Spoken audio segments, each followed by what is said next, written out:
ውድ ቻናላችን ቤተሰቦች እንኳን ወደ ቻናላችን በደህና መጣችሁ። አሁንም ሊቨርፑልን በተመለከቱ ዘገባዎች ተመልሼ መጥቻለሁ። በሰዓት የምንመለከታቸው የቀድሞ የሊቨርፑል ተጫዋች የሆነው ስቲቭ ኒኮል ሊቨርፑሎች ተጨማሪ ተጫዋቾችን ባለማስፈረማቸው ተገርም ያለው የሚል አስተያየትን ሰጥቷል። እንደዚሁም የቀድሞ የስፔን ብሔራዊ ቡድን ተጫዋች አንዶኒ ኢራዮላን በደንብ አውቃለሁ፣ በሊቨርፑል ቤት ውስጥም ያለውን ጫና መቋቋም ይችላል የሚል አስተያየትን ሰጥቷል። የ17 ዓመት ወጣት ተጫዋች የሆነው ሳሙኤል ማርቲኔዝም ለሕክምና ምርመራ ወደ ሊቨርፑል እየተጓዘ እንደሆነም ተዘግቧል። እንደዚሁም ሁለት ወጣት ተጫዋቾችንም የተመለከተም ዘገባም ይኖረናል። ቼልሲዎችም ከሞርጋን ሮጀርስን ለማስፈረም ከስምምነት ላይ እንደደረሱም ነው እየተነገረ የሚገኘው።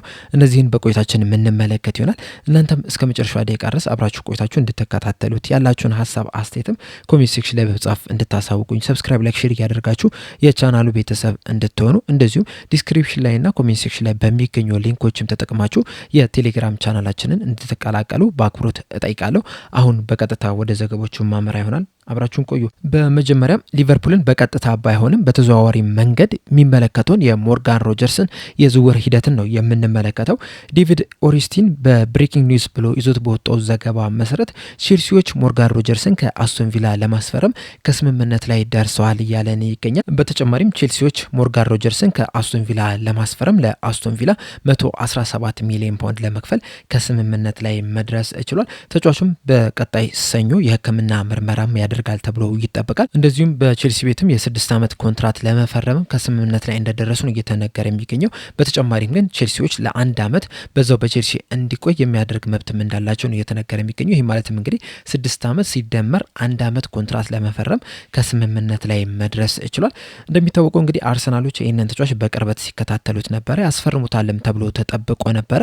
በዛሬው ዕለትም ኢንዲካሊ ይዞት በወጣው መረጃ መሰረት አርሰናሎች ለሞርጋን ሮጀርስ 100 ሚሊዮን ፓውንድ ለመክፈል ዝግጁ ነበሩ። ነገር ግን አስቶን ቪሎች ከዛ በላይ በመፈለጋቸው ምክንያት እንደዚሁም ደግሞ አርሰናሎችም ከ100 ሚሊዮን ፓውንድ በላይ ለመክፈል ፈቃደኛ ባለመሆናቸው ምክንያት ተጫዋቹ ወደ አርሰናል ማቅናት ሳይችል ቀርቷል። ቼልሲዎች ግን ከኋላ መጥተው 117 ሚሊዮን ፓውንድ ለመክፈል ከስምምነት ላይ መድረሳቸውን ተከትሎ ተጫዋቹን የግላቸው ለማድረግ በጣም ተቀርቧል። በቀጣይም ሰኞ የሕክምና ምርመራ ያደርጋል። ከዛ በኋላም እንግዲህ የቼልሲ ተጫዋች መሆኑ በይፋ የሚረጋገጥ ይሆናል። የዚህ ተጫዋች በ117 ሚሊዮን ፓውንድ ወደ ቼልሲ መዘዋወር በሁለት መንገድ ሊቨርፑል ላይ ከፍተኛ ተጽዕኖ ይኖራል። በመጀመሪያ ደረጃ እንደሚታወቀው ሊቨርፑሎች ብራድሊ ባርኮላን ከፒኤስጂ ለማስፈረም ከፍተኛ ፍላጎት አላቸው። ፒኤስጂዎችም እንግዲህ ሞርጋን ሮጀርስ በ117 ሚሊዮን ፓውንድ እየተዘዋወረ እየተመለከቱ ባርኮላን በ100 ሚሊዮን ፓውንድ ብቻ ይሸጡታል ተብሎ አይጠበቅም። እናም የሞርጋን ሮጀርስ በ117 ሚሊዮን ፓውንድ መዘዋወር ብራድሊ ባርኮላ ላይም ከፍተኛ ገንዘብ እንዲለጠፍበት ያደርጋል ተብሎ ነው የሚጠበቀው። በተጨማሪም ከዚህ ቀደም ፋብሪዞ ሮማኖ ይዞት በወጣው ዘገባ መሰረት አርሰናሎች ሞርጋን ሮጀርስና ብራድሊ ባርኮላ ላይ ከፍተኛ ፍላጎት አላቸው። ነገር ግን ከነዚህ ሁለት ተጫዋቾች ቅድሚያ የሚሰጡት ሞርጋን ሮጀርስን ማስፈረም ነው የሚል ዘገባን ይዞልን ወጥቶ ነበረ። አሁን ላይ እንግዲህ ቼልሲዎች ሞርጋን ሮጀርስን ለማስፈረም ከስምምነት ላይ መድረሳቸውን ተከትሎ አርሰናሎች ፊታቸውን ወደ ብራድሊ ባርኮላ ያዞራሉ ተብሎ ነው የሚጠበቀው። እናም ይሄ ደግሞ ሊቨርፑል ላይ ጫና ሊፈጥር ይችላል ወይም ፉክክር ውስጥ እንዲገባ ሊያደርግ ይችላል። በዚህ ምክንያትም ከፍተኛ ገንዘብ ለማውጣትም ሊገደድ የሚችልበት ሁኔታ አለ። እናም የሞርጋን ሮጀርስ ወደ ቼልሲ መዘዋወር ሊቨርፑል ላይ በቀጥታም ባይሆንም በተዘዋዋሪ መንገድ ግን ተጽዕኖ ይኖረዋል ተብሎ ይጠበቃል።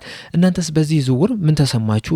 ሰርፕራይዝ የሚያደርግ ዝውውር ነው፣ ማንም የጠበቀውም አልነበረምና በዚህ ባልተጠበቀ ዝውውር ዙሪያ ያላችሁን ሀሳብ አስተያየት እንዳለ ኮሜንት ሴክሽን ላይ በመጻፍ አሳውቁኝ። በመቀጠልም ኮሎምቢያዊ ጋዜጠኛ ፔፔ ሴራ ይዞት የወጣውን ዘገባ ነው የምንመለከተው።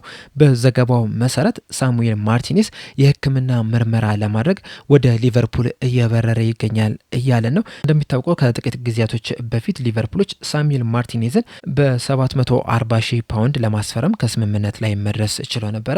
አሁን ላይ እንግዲህ ይህንን ስምምነት ለማጠናቀቅ ፊርማውን ለማኖር የሕክምና ምርመራ ለማድረግ ወደ ሊቨርፑል እየበረረ እንደሆነ ነው እየተነገረ የሚገኘው። እናም ይህንን የሕክምና ምርመራ ልክ እንዳጠናቀቀም የ5 ዓመት ኮንትራት ይፈርማል ተብሎ ነው የሚጠበቀው። ነገር ግን ደግሞ ወደ ሊቨርፑል መቀላቀል የሚችለው 2027 ላይ ነው። ምክንያቱም ይህ ተጫዋች እንግዲህ ገና 17 ዓመቱ ላይ ነው የሚገኘው። በአዲሱ የእንግሊዝ ሕግ መሰረት ደግሞ አንድ ተጫዋች 18 ዓመት ካልሞላው ወደ እንግሊዝ መግባት አይችልም። ስለዚህ ሊቨርፑሎች በቀጣይ በ2027 የክረምቱ የዝውውር መስኮት ነው ይህንን ተጫዋች ወደ ክለባቸው መቀላቀል የሚችሉት። ነገር ግን አሁን ላይ የቀሩትን ስራዎች ለማጠናቀቅ የሕክምና ምርመራ ለማድረግ ወደ ሊቨርፑል ከኤጀንቱ ጋር በመሆን እየመጣ እንደሆነ ይህ ኮሎምቢያዊ ጋዜጠኛ በዘገባው ተናግሯል። ይህ ተጫዋች እንግዲህ በዋነኝነት በአታኪንግ ሚድፊልደር ቦታ ላይ ነው የሚጫወተው። በተጠናቀቀው ሲዝንም በጣም አስደናቂ የሚባል እንቅስቃሴን ማድረግ የቻለ ተጫዋች ነው። በዚህም እንቅስቃሴውም የተለያዩ ክለቦችን ቀልብ መግዛት ችሎ ነበረ። በተለይ ደግሞ ቦርሲያ ዶርትመንድና ባርሴሎናዎች እዚህ ተጫዋች ላይ ከፍተኛ ፍላጎት አሳይተው ነበረ። እንደዛ ቢሆንም ሊቨርፑሎች ይህንን ተጫዋች የግላቸው ማድረግ ችሏል። በቅርቡም የሕክምና ምርመራ አድርጎ የ5 ዓመት ኮንትራት ይፈርማል ተብሎ ይጠበቃል። ከዛም ከ2027/28 የውድድር ዘመን ጀምሮ በሊቨርፑል ቤት ሲጫወት የምንመለከት ይሆናል። በእርግጥ ይህ ተጫዋች ወደ ሊቨርፑል ሲመጣ ወደ አንደር 80 ወይም ደግሞ አንደር 21 ቡድን ውስጥ ይቀላቀላል ተብሎ ነው የሚጠበቀው። ከዛ በኋላ ግን በሚያሳየው ብቃት ወደ ዋናው ቡድን የሚገባበት እድል እንዳለው ነው እየተነገረ የሚገኘው። ከዚህ ከሳሙኤል ማርቲኔዝ በተጨማሪም ግን ሊቨርፑሎች ኢሳሂ ብራይንን ከዌስት ብሮም ማስፈረም ይህ ተጫዋች እንግዲህ በዋነኝነት በተከላካይ ስፍራ ቦታ ላይ ነው የሚጫወተው። የመሀል ተከላካይ ስፍራ ተጫዋች ነው። በዚህም ቦታም ባሳየው እንቅስቃሴ ተማርከው በ200,000 ፓውንድ ከዌስት ብሮም ሊያስፈርሞት ይችላል። በቀጣይ ሲዝንም ከ16 ዓመት በታች ቡድኑ ወይም ደግሞ ከ18 ዓመት በታች ቡድኑ ጋር ይጫወታል ተብሎ ነው የሚጠበቀው። በተጨማሪም ኦሊቨር ኦኮኖርም በሊቨርፑል ቤት የመጀመሪያ የፕሮፌሽናል ኮንትራቱን መፈረም ይችላል። ይህ ኮንትራትም እንግዲህ የ2 ዓመት ብቻ ነው። ከዚህ ቀደም እንግዲህ የ18 ዓመት የሞላቸው ተጫዋቾች ብዙ ጊዜ የ3 ዓመት ኮንትራትን ሲፈርሙ ነው የተመለከት ናቸው። ነገር ግን ኦኮኖር የ2 ዓመት ኮንትራት ብቻ ነው መፈረም የቻለው። ነገር ግን በቀጣይ ዓመት በጣም አስደናቂ የሚባል እንቅስቃሴን ማድረግ የሚችል ከሆነ ራሱን በደንብ ማሻሻል የሚችል ከሆነ ግን ይህ የኮንትራት ርዝማኔ እየጨመረ እንደሚሄድ ነው እየተነገረ የሚገኘው። ይህ ተጫዋች የዛው አካባቢ የሊቨርፑል ተወላጅ ነው።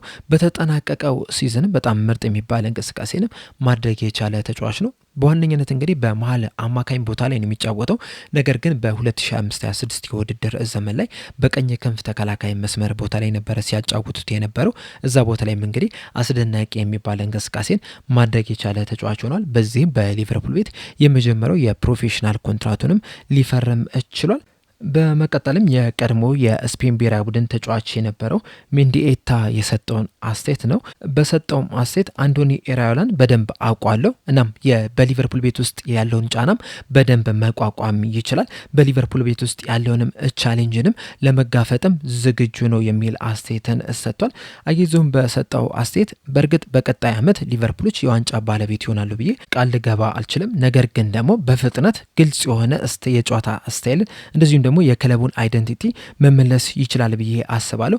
በተለይ ደግሞ ባለፉት 3 ዓመታት በፕሪሚየር ሊጉ ከበርንማውዝ ጋር ያካበተው ልምድ አለ። ያ ልምድ ደግሞ ብዙ ነገሮችን አስተምረውታል። በፕሪሚየር ሊጉ ምን እንደሚያስፈልግ ምን እንደሚጠበቅባቸው በደንብ የሚያውቅ አሰልጣኝ ነው። በተጨማሪም የዝውውር መስኮቱን በደንብ ያውቃል። እንደዚሁም ደግሞ ታክቲካሊም በጣም ጎበዝ የሚባል አሰልጣኝም ጭምር ነውና በእነዚህም ምክንያቶች ከነ አርሰናል፣ ማንቸስተር ሲቲ እንደዚሁም ከነ ቼልሲ ጋር በደንብ መፎካከር የሚችልን ቡድን መገንባት ይችላል የሚል እምነት አለኝ የሚል አስተያየትን ሰጥቷል። ይህ አስተያየት እንግዲህ ሁላችንም የምንስማማበት ይመስለኛል። በተለይ ባለፈው ሲዝን በአርነ ስሎት ስር ሊቨርፑሎች አይደንቲቲያቸውን አጥተው ነበረ። ብዙ ሽንፈቶችን አስተናግዷል። በሜዳ ላይም የሚያሳዩት እንቅስቃሴም ሊቨርፑልን አልመስልም ብሎ ነበረ። በዚህ ምክንያትም እንግዲህ ብዙ ደጋፊዎች ተቃውሞ ሲያሰሙ መመልከት ይችላል። እናም አንቶኒ ኢራዮላ ወደ ሊቨርፑል ከመጣባቸው ምክንያቶች አንዱ ወደ ቀደመው በተለይ በየርገን ክሎፕ ስር ወደ ነበረው አይደንቲቲ ለመመለስ በመፈለጋቸው ምክንያት ነው። ምክንያቱም የአንቶኒ ኢራዮላና የየርገን ክሎፕ የጨዋታ ስታይል በጣም ተቀራራቢ ነው። ደጋፊዎችም በጣም የሚወዱት አይነት የጨዋታ ስታይል ነው ያላቸውና በዚህ ምክንያትም ነው እንግዲህ አንቶኒ ኢራዮላ በሊቨርፑል አሰልጣኝነት ሊቀጠር የቻለው። እናም ይህንን የጨዋታ ስታይልም ከቀጣይ ሲዝን ጀምሮ በደንብ እንመለከተዋለን ተብሎ ይጠበቃል። በቅርብ ጊዜም የወጡትን የልምምድ ቪዲዮዎችንም ከተመለከታቸውም ይህንን ነገር በደንብ የሚያሳብቁ ናቸው። በጣም በኃይለኛው እንዲሰሩ ነው እያደረጋቸው ያለውና በቀጣይ ዓመት ደጋፊው የሚወደውን አይነት የጨዋታ ስታይል ይዘው እንደሚመጡ በእርግጠኝነት መናገር ይቻላል። በእርግጥ ሜንዴታ እንዳለው አብዛኞቹ የሊቨርፑል ደጋፊዎችም በቀጣይ ሲዝን ሊቨርፑሎች ዋንጫ ባለቤት ይሆናሉ ብለው አይጠብቁም። ነገር ግን ደግሞ በቀሩት የዝውውር መስኮት ጊዜያቶች ውስጥ ሊቨርፑሎች ጥሩ የሚባሉ ተጫዋቾችን ወደ ክለባቸው መቀላቀል የሚችሉ ከሆነ በተለይ ደግሞ አንዶኒ ኢራዮላ የሚፈልጋቸውን አይነት ተጫዋቾችን ማስፈረም የሚችሉ ከሆነ በቀጣይ ሲዝን ለዋንጫ የማይፎካከሩበት ምንም አይነት ምክንያት አለ ብዬ አላስብም እና የቀሩት የዝውውር ቀናቶች እንግዲህ ለሊቨርፑል በጣም ወሳኝ የሚባል ነው። ትክክለኛ ውሳኔ ከወሰኑ በቀጣይ ዓመትም ሊቨርፑሎች ለዋንጫ ሲፎካከሩ ዋንጫም ሲያነሱ ልንመለከት የምንችልበት ከፍተኛ እድል አለ። በመቀጠልም የቀድሞ የሊቨርፑል ተጫዋች እንደዚሁም ሌጀንድ የሆነው ስቲቭ ኒኮል የሰጠውን አስተያየት ነው የምንመለከተው። በሰጠውም አስተያየት እስካሁን ድረስ ሊቨርፑሎች ተጨማሪ ተጫዋቾችን አለማስፈረማቸው በጣም ገርሞኛል። በተለይ የቅድመ ውድድር ዝግጅት ተጀምሯል። ነገር ግን በዚህ ሰዓት ላይ ሊቨርፑሎች ካስፈረሟቸው ተጫዋቾች ይልቅ የለቀቋቸው ወይም የሸጧቸው ተጫዋቾች ናቸው እየበዙ የሚገኙት። እንደሚታወቀው ኢብራሂማ ኮናቴ፣ አንዲ ሮበርትሰን፣ መሐመድ ሳላ ክለቡን ሲለቁ መመልከት ይችለናል። ሊቨርፑሎች ግን ያስፈረሟቸው አንድ ወጣት ተጫዋች ጀረሚ ዣኬ እንደዚሁም ደግሞ አንድ ወጣት የአጥቂ ስፍራ ተጫዋች ቪክተር ሙኒየዝን ነው። እዚህን ሁለት ተጫዋቾች ስንመለከት ደግሞ ብዙ ነገር ልናወራላቸው አንችልም። በኮንፊደንስ እንደዚህ ማድረግ ይችላሉ፣ ይሄ ምርጥ ብቃታቸው ነው ብለን መናገር አንችልም። ምክንያቱም ደግሞ በትልልቅ ጨዋታዎች ላይ ብዙ ጊዜ አልተመለከትናቸውም እና እነዚህን ሁለት ተጫዋቾች ብቻ ማስፈረማቸው ሌሎች ተጫዋቾችን አለመጨመራቸው ትንሽ አስገርሞኛል። ይህም ብቻም አይደለም ተጫዋቾችን ማስፈረማቸው አለማስፈረማቸው ብቻም ሳይሆን በዚህ ሰዓት ላይ ከሊቨርፑል ጋር በሩመር ደረጃ ወይም በጭምጭምታ ደረጃ ራሱ ሁለት ተጫዋቾች ብቻ ናቸው እየተያዙ የሚገኙት። ከዛ ውጭ ግን ምንም አይነት ዜናዎችን እየሰማን አይደለም የምንገኘውና በዚህ በጣም ተገርሜያለሁ፣ በጣምም ተበሳጭቻለሁ። ምክንያቱም በዚህ ሰዓት ላይ ሊቨርፑሎች በእርግጠኝነት 100% ተጨማሪ ተጫዋቾችን ማስፈረም ነበረባቸው። ምክንያቱም በዚህ ሰዓት ላይ ካላስፈረምክ ጊዜው እየገፋ በሄደ ቁጥር ጥሩ ተጫዋቾችን የማግኘት እድል በዛው ልክ እየጠበበ ነው የሚመጣው እና ጋምብል ነው የሚሆነው፣ ቁማር ነው የሚሆነው። እንደዚህ አይነት ነገሮች ደግሞ አንዳንድ ጊዜ ሊሳኩ ይችላሉ፣ አንዳንድ ጊዜ ደግሞ ላይሳኩም የሚችሉበት እድል አለ። በተለይ በ2025 የክረምት የዝውውር መስኮት ሊቨርፑሎች ተጨማሪ ተጫዋቾችን ማስፈረም እያለባቸው ባለማስፈረማቸው ምክንያት ሲዝኑ እንዴት እንዳለፈ ሁላችንም መመልከት ይችላል።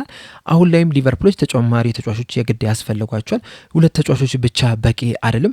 እነዚህ ሁለት ተጫዋቾች ራሱ በቋሚነት መሰለፍ ይችላሉ የሚለው ራሱ በጣም ትልቅ ጥያቄ ነው። ምክንያቱም አሁን ለምሳሌ በነገው ዕለት ሊቨርፑሎች ትልቅ ጨዋታ ቢኖርባቸው እነዚህ ሁለት ተጫዋቾች በቋሚነት ላይ ጀምሩ ይችላሉ። ይህ ማለት እንግዲህ በቋሚ 11 ውስጥ ለመጀመር ገና ብቁ እንዳልሆኑ ነው የሚያሳየውና እነዚህ ሁለት ተጫዋቾች ብቻ ማስፈረማቸው ያስገርማል።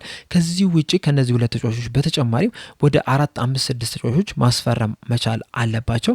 ነገር ግን ሊቨርፑሎች እስካሁን ድረስ ዝምታን ነው የመረጡትና ለምን እንደዚህ እንዳደረጉ በጣም ገርሞኛል። በእርግጠኝነት እስካሁን ድረስ ተጫዋችን ማስፈረም ነበረባቸው። ነገር ግን ባለማስፈረማቸው በጣም ተገርም ያለው የሚል አስተያየትን ሰጥቷል። በዚህ የቀድሞ የሊቨርፑል ተጫዋች በሆነው ስቲቭ ኒኮል የሰጠው አስተያየት እንግዲህ ሁላችንም የምንስማማበት ይመስለኛል። ምክንያቱም ሊቨርፑሎች በዚህ የክረምት የዝውውር መስኮት ያን ያህል አስደናቂ የሚባል እንቅስቃሴን እያደረጉ አይደለም የሚገኙት። ከዚህ ቀደም በተደጋጋሚ ስንለው እንደነበረ በዚህ የክረምት የዝውውር መስኮት ሊቨርፑሎች በትንሹ 4 እና 5 ወይም 6 ተጫዋቾችን ማስፈረም ነበረባቸው። ነገር ግን እስካሁን ድረስ ሁለት ተጫዋቾችን ብቻ ነው ያስፈረሙት። እነዚህ ሁለት ተጫዋቾች ራሱ ልምድ ያላቸው ተጫዋቾች አይደሉም፣ ገና ወጣት የሚባሉ ናቸውና እነዚህን ሁለት ተጫዋቾች ብቻ አስፈርመው በቀጣይ ሲዝን ይዘለቃሉ? በጣም ትልቅ ጥያቄ ነው። በእርግጥ ከዚህ ቀደም በወጡት መረጃዎች መሰረት ሊቨርፑሎች የተጫዋቾችን ዝርዝር ይዘው አጠናቋል። ወይም በዚህ የክረምት የዝውውር መስኮት ማስፈረም የሚፈልጓቸውን ቦታዎች ማስፈረም የሚፈልጓቸውን ተጫዋቾች በዝርዝር አውጥተው ጨርሷል። ከዚህ በኋላ የሚቀረው ድርድሮችን ማድረግ ብቻ ነው የሚሉ ነገሮችን ስንሰማ ነበረ። እንደዛ ከሆነ ደግሞ በዚህ ሰዓት ላይ ቢያንስ ከጀረሚ ዣኬና ከቪክተር ሙኒየዝ በተጨማሪ ሁለት ተጫዋቾችን ማስፈረም ነበረባቸው። እስካሁን ድረስ ግን ያንን ነገር ማድረግ አልቻሉም እና በዚህም እንግዲህ አብዛኛው የሊቨርፑል ደጋፊዎች ደስተኛ እንዳልሆኑ በእርግጠኝነት መናገር ይቻላል። ሊቨርፑሎች ግን እነ ሪቻርድ ግን በዚህ ሰዓት ላይ ዝምታን መርጠዋል። ከዚህ በኋላ እስከ ምን ያህል ጊዜ ዝምታቸውን ይመርጣሉ የሚለውን አብረን የምንመለከት ይሆናል። እንደዚሁም ሊቨርፑሎች ተጫዋቾችን ያስፈርማሉ የሚለውንም አብረን የምንመለከት ይሆናል። እናንተስ በዚህ የክረምት የዝውውር መስኮት ሊቨርፑሎች ተጨማሪ ተጫዋቾችን ያስፈርማሉ ብላችሁ ታስባላችሁ? ካስፈረሙስ የትኛውን ቦታ የሚያጠናክሩ ይመስላችኋል? ሀሳብ አስተያየታችሁ እንዳለ ኮሜንት ሴክሽን ላይ በመጻፍ አሳውቁኝ። ለአሁን ግን እዚህ ላይ አበቃው። እስከ መጨረሻ ደቂቃ ስለተከታተላችሁኝ ከልብ አመሰግናለሁ። በቀጣይ በሌላ እስከምንገናኝ ድረስ ግን ሰብስክራይብ፣ ላይክ፣ ሼር ማድረግ እንዳትረሱ። ቸር ያቆየን።